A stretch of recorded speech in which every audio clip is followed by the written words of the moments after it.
Hey hi friends, welcome back to World Plus Entertainment. இன்னைக்கு நம்ம இந்த ட்ராமாவோட 5th எபிசோட் பார்த்தலாம். 5th எபிசோட் போகிறதுக்கு முன்னாடி ஒரு குட்டி டிஸ்க்ளைமர் இருக்கு. நம்மளோட சேனல் பார்க்குறவங்கள முக்காவாசி பேர் வந்துட்டு சப்ஸ்கிரைப் பண்ணாமல் பார்த்துட்டு இருக்கீங்க. ஸோ ப்ளீஸ் கொஞ்சம் சப்ஸ்கிரைப் பண்ணால் எனக்கு கொஞ்சம் ஹாப்பியாக இருக்கும். அதுவும் இல்லாமல் இந்த ட்ராமா வந்து உங்களுக்கு பிடிச்சதுன்னா உங்களோட ஃப்ரெண்ட்ஸ் அண்ட் ஃபேமிலிக்கு வந்துட்டு ஷேர் பண்ணி எனக்கு சப்போர்ட் பண்ணுங்க. இப்போ அவங்க நம்ம ட்ராமாக்குள்ளே போயிடலாம். லாஸ்ட் எபிசோடில் 2 பேரும் ஒருத்தருக்கு ஒருத்தர் யாருன்னு சொல்லிட்டு கண்டுபிடிச்சிருப்பாங்களா, அதனால எல்லா கதையும் ஷேர் பண்ணி ஒரே சிரிப்பு தான். அதுவும் இல்லாமல் கிம் வந்துட்டு எனக்கு பற்றியா 6 பேக் இருக்கு அப்படின்னு சொல்லிட்டு சட்டையை வரை தூக்கி காமிச்சிட்டு இருப்பான். ஒரு கட்டத்துக்கு மேல ஹேனுக்கு கோவமா வந்துட்டு இருக்கும். இவனுக்கு மட்டும் ஆம்பளை விஷயத்தை கொடுத்துருக்க, எனக்கு மட்டும் பொம்பளை விஷயத்தை கொடுத்துருக்க, இந்த பாடியை வச்சுட்டு என்னால ஒண்ணுமே பண்ண முடியல தெரியுமா, கீழே மட்டும் வா உன்னை வெட்டிடு அப்படின்னு சொல்லிட்டு மேல இருக்க மாயா கிட்ட வந்து சண்டை போட்டுட்டு இருப்பான். அப்புறம் கிம் தான் வந்துட்டு சரி உட்ரா மச்சான் உட்காரு அப்படின்னு சொல்லிட்டு 2 பேரும் உட்காந்து சரக்கு அடிச்சிட்டு இருப்பாங்க அவனை சமாதானப்படுத்தி. அப்பதான் கிம் சொல்லுவான், நம்ம கீழோகம் போனா நமக்கு சில விஷயங்கள்லாம் தப்பா நடக்கும் சொன்னாங்களே, எனக்கு தெரிஞ்சு சில சைடு எஃபெக்ட்லாம் வருதுன்னு நினைக்கிறேன். நான் நினைக்கிறத வந்துட்டு செய்ய முடியல, அதுக்கு மாறா வந்து யோசிக்கிறேன் அப்படின்னு சொல்லும் போது ஹேன் வந்துட்டு ஒரு விஷயத்தை யோசிச்சு பாப்பா. கொஞ்ச நேரத்துக்கு முன்னாடி தான் கிம் நெருங்கி வரும்போது முத்தா கொடுத்துருப்பான். ஒருவேளை இதுதான் நம்மளோட சைடு எஃபெக்டோ அப்படின்னு சொல்லிட்டு இவனும் யோசிச்சுட்டு இருப்பான். அடுத்து நம்ம சோயாவை தான் காட்டுவாங்க. அவ பெட்ஷீட்டை மூடிட்டு அதுக்குள்ள உட்காந்து குமுறி குமுறி அழுதுட்டு இருப்பா. அவங்க அப்பாவோட போட்டோவை பார்த்து இந்த மாதிரி வீட்டுக்கு வரேன்னு தானே சொன்னேன், ஏன் வராம போன அப்படின்னு சொல்லிட்டு அந்த போட்டோ கூட பேச்சுவார்த்தை நடத்திட்டு இருப்பா. நானும் இப்பதான் நோட்டீஸ் பண்றேன், இந்த குழந்தை தான் வந்துட்டு நம்ம ஹலோமில ஒன் ஆஃப் த ஹீரோயினா நடிச்சிருக்கோம். அது ஒரு டைம் டிராவல் ஸ்டோரி, செம்ம காமெடியா இருக்கும். பார்க்காதவங்க செக் அவுட் பண்ணி பாருங்க. அடுத்து ஜப்பான்ல இறக்கி விட்டு அந்த சேர்மனோட 2வது பையனா தான் காட்டுவாங்க. இவனோட பேரு வந்து லீ. அவன் வந்து ஒரு விஷயத்தை யோசிச்சு பார்த்துட்டு இருப்பான். அந்த செக்யூரிட்டி லேடி இருக்காங்களா, அவங்க கால் பண்ணி சொல்லியிருப்பாங்க, டேய் எங்களுக்குலாம் தெரியாது, நீ நாளைக்கே வந்துட்டு கொரியால வந்து சேர்ற, இல்லைன்னா அவ்வளவுதான் உனக்கு அப்படின்னு சொல்லிட்டு அவங்க அப்பா சொன்னாங்க அப்படின்ற மாதிரி சொல்லியிருப்பாங்க.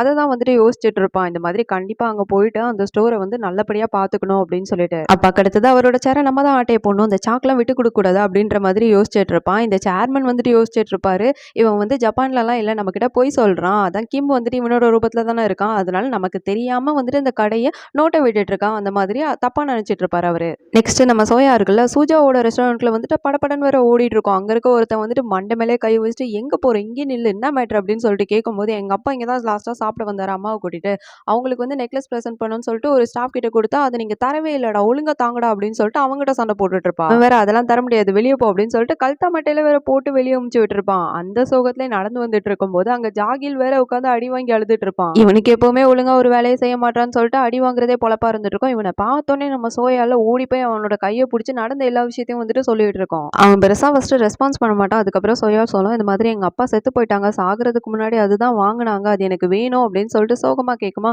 உன்னை இவனும் வந்துட்டு சரி அடி வாங்கியாவது வாங்கி தர அப்படின்னு சொல்லிட்டு பிங்கி ப்ராமிஸ் பண்ணிட்டு இருப்பான். இவன் வந்துட்டு ரெஸ்டாரண்ட்ல இவன் கிட்ட தான் கொடுத்துருப்பான். இந்த பக்கி அதை ஆட்டையை போட்டு இவனோட கேர்ள் ஃப்ரெண்டுக்கு ப்ரெசென்ட் பண்ணிருப்பான் போல. இப்போ அதை திருப்பி கேட்கும்போது அவ வேற ஒரு அப்பா அப்பி தான் வந்துட்டு கொடுத்துட்டு இருப்பா. இதை பார்க்கும்போது சோயாக்கு வந்துட்டு ஓ இதுக்கு தான் அடி வாங்கி வாங்கி தரேன்னு சொன்னானா அப்படின்னு சொல்லிட்டு ஷாக் ஆகி பார்த்துட்டு இருக்கோம். அடுத்து கிம் வந்துட்டு அவன் பாட்டுக்கு செவனேன்னு சொல்லிட்டு ஸ்டோருக்குள்ள வரும்போது மொத்த பேரும் கூடி நின்று வர வணக்கம் வச்சுட்டு இருப்பாங்க. இப்போதைக்கு எல்லாம் தலையை கோந்துட்டு இருக்காங்க, யாருக்கு வணக்கம் வைக்கிறாங்க அப்படின்னு சொல்லிட்டு பின்னாடி பார்த்தா பின்னாடி ஒருத்தர் வந்துட்டு இருப்பாரு. ரொம்ப இம்பார்ட்டன்டான ஆளு போல, சரி நம்மளும் வச்சு விடுவோம் அப்படின்னு சொல்லிட்டு அவன் பாட்டுக்கு வேற ஓரமா நின்று வணக்கம் வச்சுட்டு இருப்பான். பார்த்தா அது கஸ்டமர். அதுக்கப்புறம் அந்த சீனியர்ல அங்க நின்றுட்டு வாவ் என்ன ஒரு அழகான ஆட்டிடியூட் பாருங்களேன், எல்லாரும் கை தட்டுங்க அப்படின்னு சொல்லிட்டு கை தட்டும் போது யாருக்கு கை தட்டுறானுங்க இவனுங்க, சரி நம்மளும் கை தட்டி விடுவோம் அப்படின்னு சொல்லிட்டு அவனு வேற நின்று கை தட்டிட்டு இருப்பான். அப்புறம் தான் இவனை பார்த்து சூப்பர் ஸ்டோர் மேனேஜர் அப்படின்னு சொல்லுவானுங்களா, யார் இது ஸ்டோர் மேனேஜர் அப்படின்னு சொல்லிட்டு உடனே போனை தூக்கிட்டு பாத்ரூம்குள்ள போயிட்டு மாயா கிட்ட பேசுறதுக்கு போயிடுவான். அங்க போய் குத்த வச்சு உட்காந்துட்டு ஏய் மாயா யார ஸ்டோர் மேனேஜர் சொல்றாங்க அப்படின்னு கேட்கும் போது, ஏன் உனக்கு தெரியாதா, உனைய தாண்டா சொல்றாங்க அப்படின்னு வேற அது சொல்லிட்டு இருக்கோம். இவனுக்கு டென்ஷன் ஆயிடும், புடிச்சு கத்த ஆரம்பிச்சிருவான்.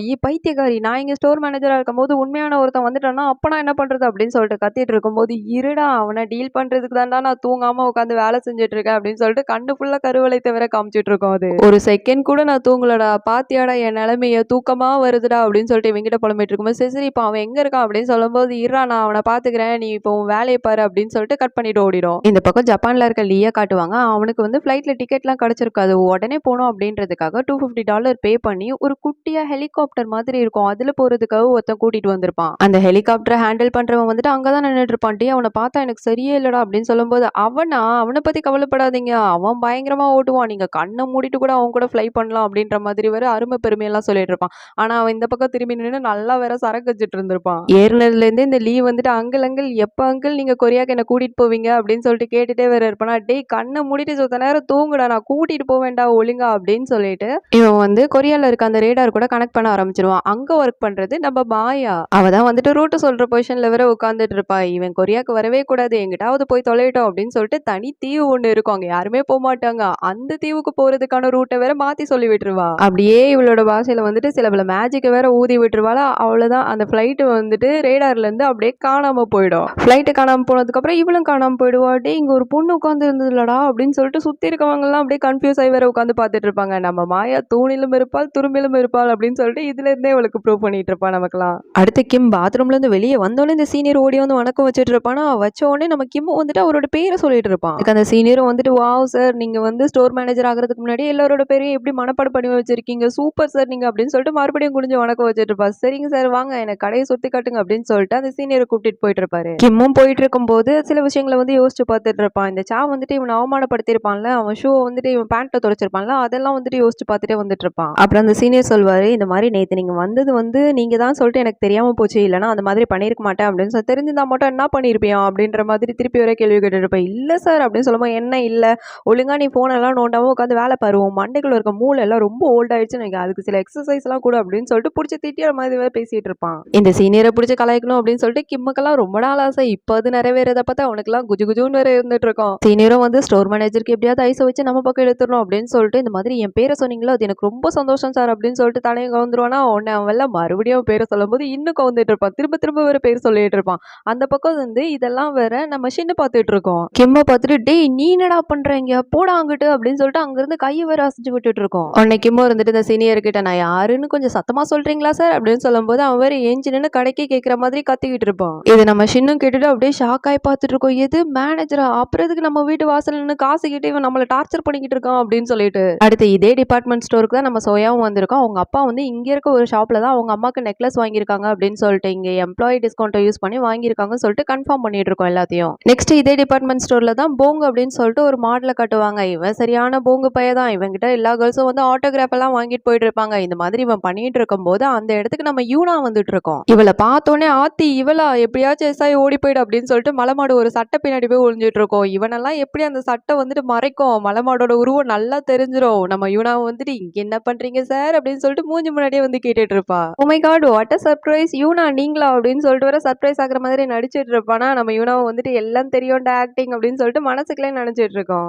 இவன் வேற யாரும் கிடையாது, நம்ம யூனாவோட லவ்வர் சொல்லிட்டு போய் சொல்லிட்டு தெரியுமான்ல, அதாவது நம்ம ஹேனு கூட கட்டி வச்சு தோலை உரிச்சிருப்பானே அந்த பக்கி தான் இந்த பக்கி. சரி ஓகே நீ உங்க கேர்ள்ஸ் ஃபேன்ஸை பாரு அப்படின்னு சொல்லிட்டு போறதுக்கு முன்னாடி நீ ஏன் எனக்கு அதை பண்ண அப்படின்னு சொல்லிட்டு யூனா கொஞ்சம் சீரியஸாக கேட்டிருக்கோம். கேட்கும்போது அவனோட ஃபேஸே மாறிடும், என்ன பேசி சமாளிக்கணும்னு தெரியாம அப்படியே சிரிச்சே வேற சமாளிச்சுட்டு இருப்பான். உடனே இந்த இடத்துக்கு திருதுப்புன்னு சொல்லிட்டு ஒரு 4 மாடுங்க உதற வேற யாரும் கிடையாது, இந்த சாவோட கையாளுங்க தான். நீங்க என்ன பண்றீங்க அப்படின்னு சொல்லிட்டு கேட்கும்போது நான் ஷாப்பிங் வந்தேன்டா அப்படின்னு சொல்லிட்டு இருப்பாங்களா யூனா.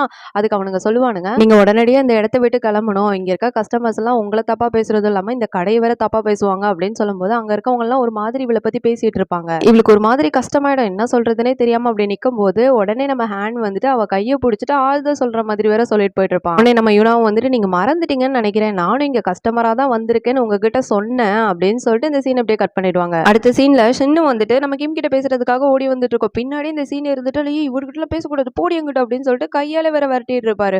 உடனே நம்ம கிம் இல்ல போ போ அப்படின்ற மாதிரி சொல்லிட்டு இருப்பான். அவரே சொல்லிட்டாரு போ அப்படின்னு வேற சொல்லிட்டு இருப்பாரா. அதுக்கு நம்ம கிம் இல்ல அவள் இல்ல உங்களை தான் போச நான் போய் அங்கிட்ட அப்படின்ற மாதிரி நம்ம சீனியர் விரட்டி விட்டுருவாரு. அவர் வேற கொஞ்சம் கிட்ட வேற நின்று இருப்பாரா. எப்பவுமே இந்த சீனியர் வந்துட்டு கிம்மை பார்த்து அப்படின்ற மாதிரி சொல்லுவாரு. இப்போ வந்துட்டு நம்ம கிம்ம சீனியரை பார்த்துட்டு அப்படின்னு சொல்லுவாரா. அவர் அப்படியே பின்னாடி ஒரு ஸ்டெப் போயிட்டு இருப்பாரு வேற. இதான் சொல்லுவாங்க போல கர்மா இஸ் பூமரேங் அப்படின்னு சொல்லிட்டு அதுக்கப்புறம் சின்ன வந்துட்டு கிம் கிட்ட கேட்டுட்டு இருக்கோம். உங்களுக்கு எப்படி என் ஆத்துக்கார தெரியும் அப்படின்னும் போது நாங்க 2 பேரும் ஃப்ரெண்ட்ஸ் உனக்கு தெரியாது அப்படின்னு சொல்லுவோம். இல்லையே என்கிட்ட சொல்லவே இல்லையே அப்படின்னு சொல்லும் போது அதுதான் எனக்கு கிம் கிட்ட பிடிச்சதே அப்படின்ற மாதிரி கிம் வேற சொல்லிட்டு இருப்பான். சரி என்னதான் ஃப்ரெண்ட்ஸா இருந்தாலும் உங்கள்ட்ட எப்படி அவர் கடன் வாங்கியிருப்பாரு, இதெல்லாம் என்னால நம்பவே முடியல அப்படின்ற மாதிரி வேற அவ சொல்லிட்டு இருப்பா. அதுக்கு கிம்மும் இல்ல நீ இப்போ திரும்ப திரும்ப இதை பத்தி கேட்டுட்டு இருந்தோம் வச்சுக்கோங்க, அங்க இருக்க நொல்லக்கண்ணெல்லாம் உன்னை வந்து வேலையை விட்டு தூக்கிடுவோம், அதுக்கப்புறம் எப்படி நீ சம்பாதிச்சு எனக்கு காசை கொடுப்ப, போப்போ வேலையை பாரு, நம்ம அப்புறமா இதை பத்தி டிஸ்கஸ் பண்ணலாம் அப்படின்னு சொல்லிட்டு பேசி அனுப்பி வச்சுட்டு இருப்பான். அப்புறமா அந்த போங்கல்ல யாருக்கோ கால் பண்ணி நான் சுஜின் டிபார்ட்மெண்ட் ஸ்டோர்ல தான் இருக்கேன், இந்த யூனா என்கிட்ட வந்து ஏன் எனக்கு நீ இதை பண்ணன்னு சொல்லிட்டு என்கிட்ட கேட்கறா, எனக்கு என்ன சொல்றதுனே தெரியல அப்படின்னு சொல்லிட்டு சீரியஸா பேசிட்டு வந்துட்டு இருக்கும்போது நம்ம ஹேண்ட் கரெக்டா வந்துட்டு அவன் மேல இடிச்சிருவான். அப்படியே அந்த போங்கோட போனை மாத்தியும் எடுத்துட்டு வந்திருப்பா. இதுக்காக தான் பிளான போட்டு அந்த மலைமாடு மேல இடிச்சிருப்பான் போல. அவரை கண்டுபிடிச்சிருவான். இந்த மாதிரி போன் மாறிடுச்சு அப்படின்னு சொல்லிட்டு கொடுக்கும்போது சாரி அப்படின்னு சொல்லிட்டு அவளோட போனை வாங்கிட்டு போயிட்டு இருப்பான்.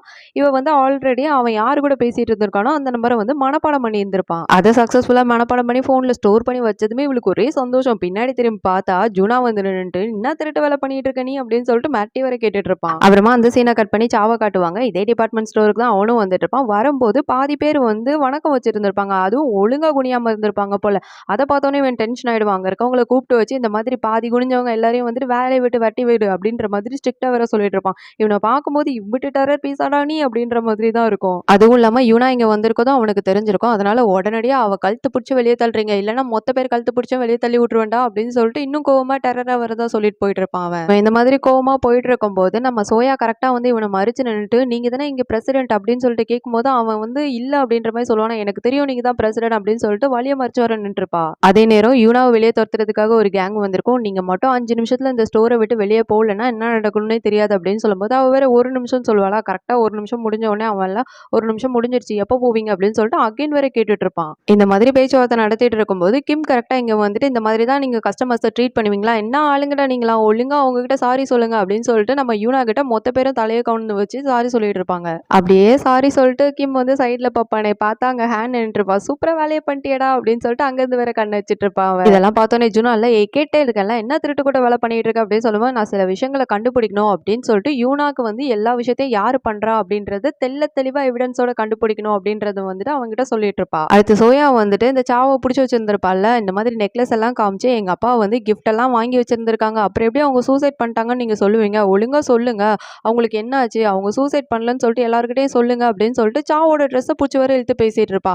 அந்த டைம் இன்னும் வந்துட்டு இதெல்லாம் பண்ணக்கூடாதுமா அப்படின்னு சொல்லும்போது இல்ல எனக்கு ஆன்சர் வேணும் அப்படின்னு சொல்லிட்டு சாவோட ட்ரெஸ்ஸை மறுபடியும் பிடிச்சிட்டு இருக்கும்போது சா வந்துட்டு சின்ன குழந்தைன்னு கூட பார்க்காம பூச்சி கீழே தள்ளி விட்டுருவான். சோயா வந்து அந்த நேரத்துலயும் கீழே விழுந்து அந்த நெக்லஸ்க்கு எதுவும் ஆயிடக்கூடாது, யாரும் எடுத்துடக்கூடாதுன்னு சொல்லிட்டு கஷ்டப்பட்டு அதை எடுத்துட்டு பயங்கரமா அழுதுட்டே நிக்குமே, பார்த்தா ஆப்போசிட்ல கிம் வந்து நின்றுட்டு இருப்பான். அவனுக்கெல்லாம் அப்படியே நரம்பு புடைக்க கோவம் வந்துட்டு இருக்கும். இந்த சாவும் வந்துட்டு என்னடா பண்ணி கிழிக்க போற அப்படின்ற மாதிரி ஆணவத்துல வேற பார்த்துட்டு இருப்பான். இருடா உனக்கு இருக்கு அப்படின்னு சொல்லிட்டு மைண்ட் வாய்ஸ்ல அவன் பேச்சு கொடுத்துட்டு அப்படியே முறைச்சு வர நின்று பார்த்துட்டு இருப்பான். இதுதான் கரெக்டான டைம் அப்படின்னு சொல்லிட்டு நம்ம ஹேனு வந்து போங்கிட்ட இருந்து ஆட்டையை போட்ட நம்பருக்கு கால் பண்ணுவானே, அது சா பக்கத்துல இருக்கவங்கிட்ட இருந்தா அடிச்சிட்டு இருக்கோம். ஓ நீ தானே அந்த கல்பிரேட், கண்டுபிடிச்சிட்டா அப்படின்னு சொல்லிட்டு மேல இருந்தே அவ பாத்துக்கிட்டு இருப்பான் அவனை. சோ இதுல இருந்து இந்த போங்கை ஏற்பாடு பண்ணவனும் இந்த சாதா அப்படின்னு சொல்லிட்டு கன்ஃபார்ம் பண்ணிடுவா. இதோட இந்த எபிசோட் முடிக்கிறாங்க. இதுக்கப்புறம் வர எபிசோட்ல இன்னும் நல்ல இன்ட்ரெஸ்டிங்கான ஸ்டோரிலாம் இருக்கு. அதை பாக்குறதுக்கு நம்மளோட சேனலை சப்ஸ்கிரைப் பண்ணி வச்சுக்கோங்க. அது வரைக்கும் பை பை ஃப்ரெண்ட்ஸ்.